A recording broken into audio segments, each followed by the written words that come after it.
Kolbeinsey Island, Iceland's most northerly island, about 30 kilometres inside the Arctic Circle. Unfortunately, the sea got into the camera and ruined all our shots. We also made the trip to the most southerly and newest of the Icelandic islands, and this time we intended to dive around Sitlingur, a short-lived volcanic island next door to Surtsey, but the visibility was poor and we had to give up. The first trip that Erlendur made to film the killer whales, they were eating herring in Grundarfjörður fjord. Again, the visibility was so poor that even killer whales evaded our cameras. With undersea photography, you have to be prepared for disappointment. If at first you don't succeed. Many expeditions were made to capture capelin on film. Again, the weather was inclement. Diving in heavy seas is not to be recommended. Maybe one day.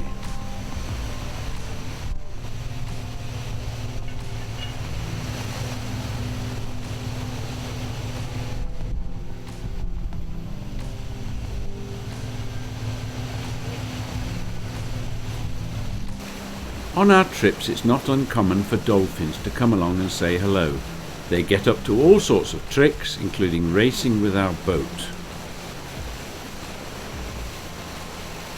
Near Kolbeinsey we found a young long-tailed duck that was in a sorry state, too far from home, wet through and unable to fly. We took her home with us and cared for her until she was strong enough to return to the wild. We have often dived alongside humpback whales and at last got to hear them sing.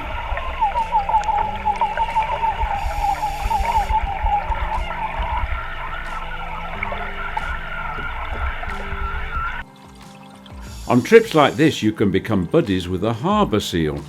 Not everyone can boast of having patted a seal on the back.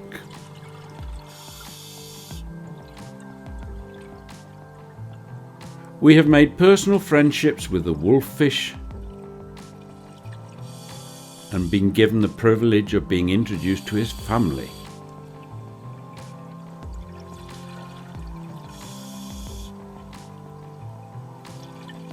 We have also spent 3 months filming the lumpfish guarding his brood until they hatched.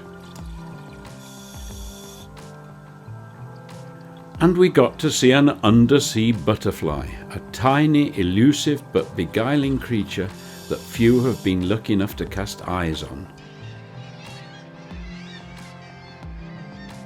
At Drangey Island in Skagafjörður fjord, we got to see this razorbill from a very unusual perspective. We have danced with cod, studied their behaviour and fed them from our palms. The sea is an endless source of adventure.